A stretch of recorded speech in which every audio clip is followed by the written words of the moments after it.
Hello बच्चों, कैसे हैं आप। स्वागत है आपका अपने यूट्यूब चैनल प्रहलाद सर में। आज से हम कक्षा 11वीं की भौतिक शास्त्र में अध्याय 2 से स्टार्ट कर रहे हैं, जिसका नाम है मात्रक एवं मापन।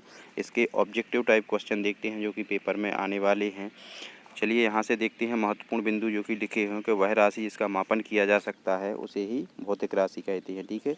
दूसरा लिखा है कि मात्रक किसे कहते हैं जिससे भौतिक राशि को माप सकें। ठीक है, यानी कि जो भौतिक राशि की प्रमाणिक मान होती है उसी को उसका मात्रक कहते हैं। आपको पता होगा कि भौतिक राशि मूल होती हैं 7 और 2 होती हैं पूरक राशि। ठीक है, इनके मात्रक भी याद कर सकते हैं आप। ठीक है, चलिए इसके आगे के प्रश्न देखते हैं जो कि पहले प्रश्न में पूछा है कि सही विकल्प चुनकर लिखिए। ठीक है, पहला प्रश्न है कि प्रकाश वर्ष मात्रक है, तो प्रकाश वर्ष से क्या मापा जाता है।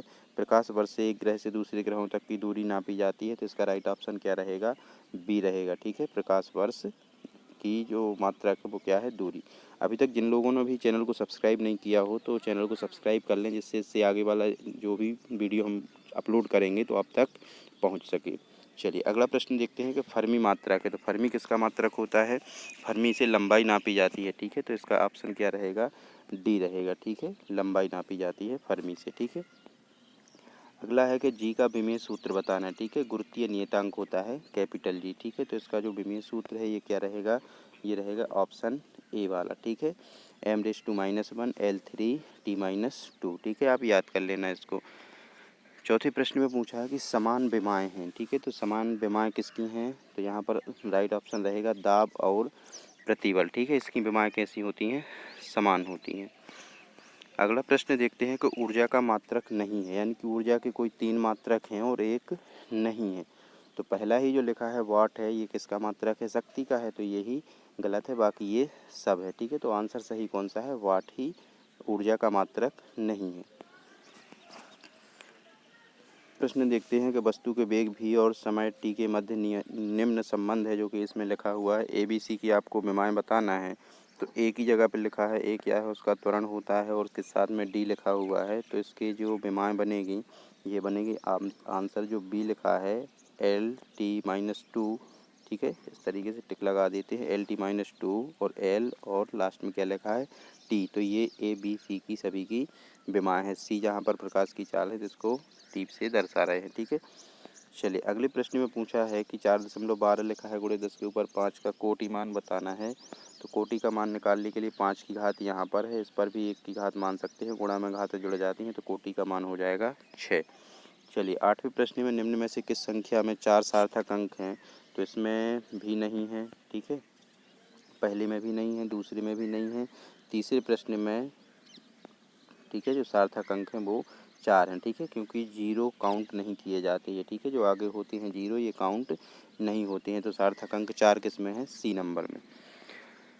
अगला प्रश्न है कि मूल मात्रक नहीं है। ठीक है, तो मूल मात्रक 7 थे, जिसमें कि मीटर भी है, केल्विन भी है, एम्पियर भी है, लीटर नहीं है, और यही इसका आंसर रहेगा। ठीक है, 10वें प्रश्न में पूछा है कि एक प्रकाश वर्ष दूरी बराबर होगी। ठीक है, यानी कि एक प्रकाश वर्ष किसके बराबर होगा, तो ये आपको याद रखना पड़ेगा कि ये किसके बराबर होता है, ये होता है ए नंबर पे जो लिखा है। ठीक है, 9.46 गुणे 10 के ऊपर 12 की घात किलोमीटर। ठीक है, डायरेक्ट आप याद कर सकते हैं।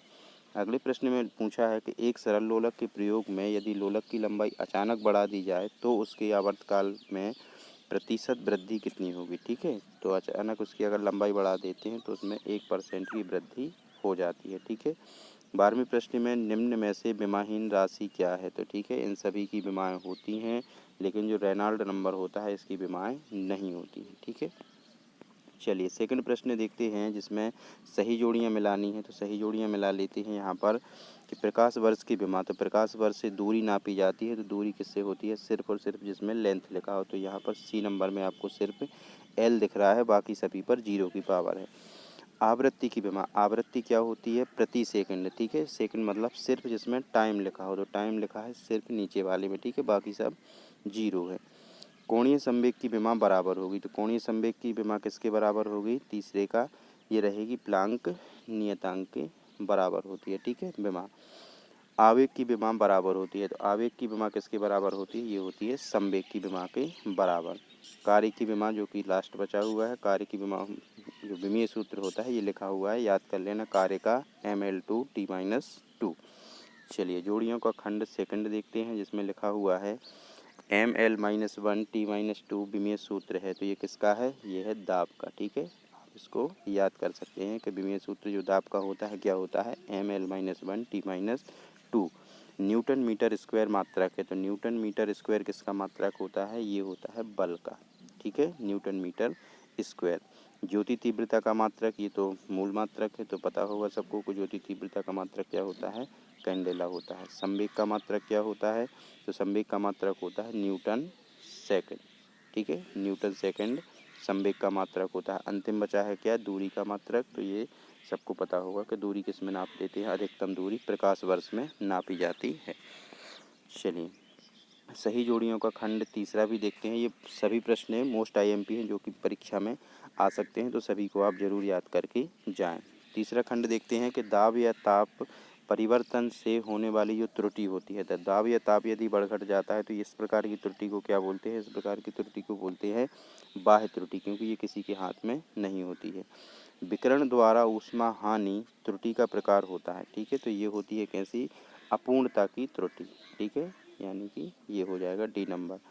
उचित पाठ ना लिखने से होने वाली त्रुटि, मतलब जो खुद सही से पाठ नहीं लिखेंगे तो ये व्यक्तिगत त्रुटि है, यानी कि स्वयं की त्रुटि है। ठीक है, आंसर B रहेगा। शून्यांक त्रुटि, शून्यांक त्रुटि किसके निकाली जाती है? ये निकाली जाती है यंत्र की, जिससे माप लेते हैं। ठीक है, ये कहलाती है शून्यांक त्रुटि। प्रत्येक बार अलग अलग पाठ्यांक होने पर, ठीक है, जब पाठ्यांक लेते हैं तो सभी की रीडिंग अलग अलग आती है, तो इस प्रकार की जो होती है ये कौन सी कहलाती है त्रुटि? ये कहलाती है यादरक्षित त्रुटि। चलिए यहाँ से अब तीसरे प्रश्न में खाली स्थान पूछे गए हैं, तो खाली स्थान भरते हैं कि किसी 1 सेंटीमीटर भुजा वाली घन का आयतन बताना है, लेकिन भुजा सेंटीमीटर में दी है और निकालनी किस में है? मीटर में। तो पहले तो सेंटीमीटर को मीटर में बदलेंगे। ठीक है, तो 1/, कितना हो जाएगा? 100 हो जाएगा, यानी कि 10 के ऊपर -2 की घात हो जाएगा। फिर उसको 3 टाइम्स करना है। ठीक है, तो आंसर कितना आ जाएगा? 10 के ऊपर -6 की घात। ठीक है, क्योंकि 3 टाइम्स मल्टीप्लाई करोगे 2 2 2, ठीक है, तो 2 का गुणा करोगे तो कितनी हो जाएगी? गुणा में घात है जुड़ के 6 हो जाएगा। ठीक है, कोई गाड़ी 18 किलोमीटर प्रति घंटे की चाल से चल रही है तो 1 सेकंड में बतानी है। ठीक है, तो यहाँ भी किलोमीटर को काय में बदलना है? मीटर में बदलना है। ठीक है, तो किलोमीटर को मीटर में कैसे बदलते हैं? जैसे ये 18 लिखा है और इसको मीटर पर सेकंड में बदलना है, तो ये फॉर्मूला याद रखना है। तो इसमें 5/18 से गुणा करना है सिर्फ। ठीक है, ये किलोमीटर में था, 5/18 से गुणा करने पर ये किस में बदल जाती है? मीटर में। तो ये 18 से 18 कट जाएगा, आंसर कितना आ जाएगा? 5, सिर्फ और सिर्फ। ठीक है, यहाँ पर क्या लिखना है? 5 लिखना है। ठीक है, चलिए यहाँ पर आंसर आ जाएगा 5। चलिए अगले प्रश्न में पूछा है कि 3.0 मीटर पर सेकंड को अब किलोमीटर में बदलना है। ठीक है, तो ये उसका उल्टा हो गया है, तो यहाँ पर इसको भी सॉल्व कर सकते हैं। कैसे लिखेंगे कि 3.0, तो 0 को नहीं लिखना है, अभी 5/18 से किया था, अब गुणा किससे करेंगे? 18/5 से। ठीक है, और यहाँ 18 और 3 का गुणा कर देंगे और फिर लास्ट में 5 से भाग दे देंगे, तो इसका आंसर आ जाएगा। तीसरे का आंसर कितना आएगा? ये लिखा हुआ है, आप यहाँ पर देख सकते हैं। ठीक है, 3.9 गुणे 10 के ऊपर -4 की घात, ये इसका आंसर आ जाएगा। चलिए अगला देखते हैं कि 2.64 गुणे 10 के ऊपर 24 की घात लिखी है किलोग्राम में, सार्थक अंक बताने हैं। ठीक है, तो सार्थक अंक पावर के रूप में कितने भी हों वो काउंट नहीं होते हैं, जो सिर्फ आगे लिखे हैं और 0 को छोड़कर, तो यहाँ पर सार्थक अंक कितने हैं?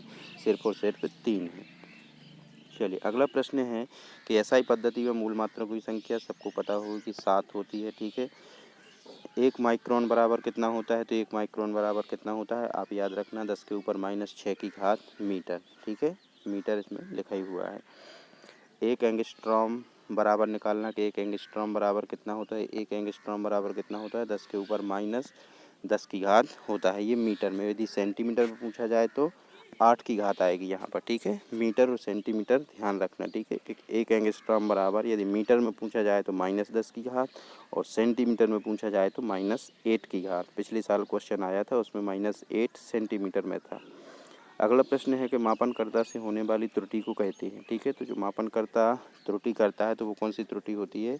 जोड़ी में भी देखा था, वो कहलाती है व्यक्तिगत त्रुटि। ठीक है, ये लिखा हुआ है आंसर में 8वें का, व्यक्तिगत त्रुटि बोलते हैं। 1 न्यूटन बराबर कितना होता है? तो 1 न्यूटन बराबर कितना होता है? ये होता है 10 के ऊपर 5 की घात डाइन। ठीक है, यहाँ पर लिख सकते हो 10 के ऊपर 5 की घात डाइन। ठीक है, न्यूटन होता है एसआई मात्रक और ये होता है सीजीएस मात्रक। ठीक है, ये प्रश्न भी कभी कभी पूछा जाता है। ठीक है, कि बल का सीजीएस मात्रक बताइए। ठीक है, तो डाइन होता है और एसआई मात्रक न्यूटन होता है बल का। चलिए, आवेश का विमेय सूत्र पूछा है, तो आवेश का विमेय सूत्र क्या होता है? एटी। ठीक है, खाली स्थान में भर सकते हैं। चलिए, अगला प्रश्न में सत्य और असत्य कथन पूछे गए हैं, तो देखते हैं कि करके ऊष्मा एवं कार्य के विमेय सूत्र समान होते हैं। ठीक है, तो इसका आंसर क्या रहेगा? इसका आंसर रहेगा सत्य है, क्योंकि ऊष्मा और कार्य के जो विमेय सूत्र होते हैं वो कैसे होते हैं? समान होते हैं। ठीक है, अगला है कि V बराबर U प्लस AT सूत्र को विमीय विधि से व्युत्पन्न किया जा सकता है। बिल्कुल नहीं किया जा सकता है, इसको विमीय विधि से उत्पन्न नहीं किया जा सकता है। ठीक है, तीसरे में लिखा है कि आवेग तथा संवेग की विमाएं भिन्न होती हैं। बिल्कुल नहीं होती हैं, दोनों कैसी होती हैं? बराबर होती हैं। ठीक है, अगला लिखा है कि दाब, यंग प्रत्यास्था गुणांक तथा प्रतिबल के विमेय सूत्र जो लिखा हुआ है विमेय सूत्र यही होता है, तो ये बिल्कुल सही है, तीनों का एक ही विमेय सूत्र होता है। पाँचवें है कि ज्योति तीव्रता का मात्रक कैंडेला है। ठीक है, तो ज्योति तीव्रता जो कि मूल राशि है मात्रक कैंडेला ही होता है, तो ये भी कैसा है? सत्य है। छठवां देखते हैं कि मात्रक बदल जाने से भौतिक राशि के सार्थक अंकों की संख्या बदल जाती है, तो बिल्कुल नहीं बदलती है। ठीक है, तो ये कैसा हो जाएगा? असत्य हो जाएगा छठवां। ठीक है, चलिए, सातवें नंबर का प्रश्न देखते हैं कि विमेय सूत्र अथवा मात्रक समान होने पर भी भौतिक राशियों का समान होना आवश्यक नहीं है। ठीक है, तो सातवें का बिल्कुल सत्य हो जाएगा आंसर, क्योंकि आवश्यक नहीं है। ठीक है, विमेय सूत्र यदि समान है, ठीक है, तो भौतिक राशियों का समान होना आवश्यक नहीं है, क्योंकि अलग अलग भौतिक राशियों के भी विमेय सूत्र समान हो सकते हैं। आठवां है कि विमेय विधि से नियतांक का मान ज्ञात कर सकते हैं। ठीक है, तो ये असत्य है, विमीय विधि से नियतांक का मान ज्ञात नहीं किया जा सकता है। ठीक है, तो ये असत्य हो जाएगा। विमीय विधि से 3 से अधिक भौतिक राशियों पर निर्भर राशि का सूत्र निकाला जा सकता है, तो ये असत्य है, क्योंकि विमीय विधि से सिर्फ MLT, ठीक है, जो विमीय सूत्र लिखते हैं किस में लिखते हैं? MLT, सिर्फ तीनों का निकाल सकते हैं, इसके अलावा किसी का विमीय सूत्र नहीं निकाल सकते। ठीक है, तो ये असत्य है। अंतिम है कि किसी राशि की माप में जितने अधिक सार्थक अंक होते हैं उस राशि की माप उतनी ही अधिक यथार्थ होती है, तो बिल्कुल ये सत्य है, क्योंकि दशमलव के बाद जितने अंक जिसमें लिखे होते हैं उतनी ही वो राशि एक्यूरेट होती है। चलिए, ठीक है, ऑब्जेक्टिव क्वेश्चन इस अध्याय में इतने थे। वीडियो अच्छा लगा हो तो वीडियो को लाइक और अपने दोस्तों तक शेयर जरूर करें। डिस्प्ले पर यदि फ़ोटो दिख रही हो तो उस पर क्लिक करके आप चैनल को सब्सक्राइब कर लें, जिससे कि अगला वीडियो आपको प्रोवाइड हो सके। बेल आइकन को भी प्रेस कर लेना। Thank you for watching.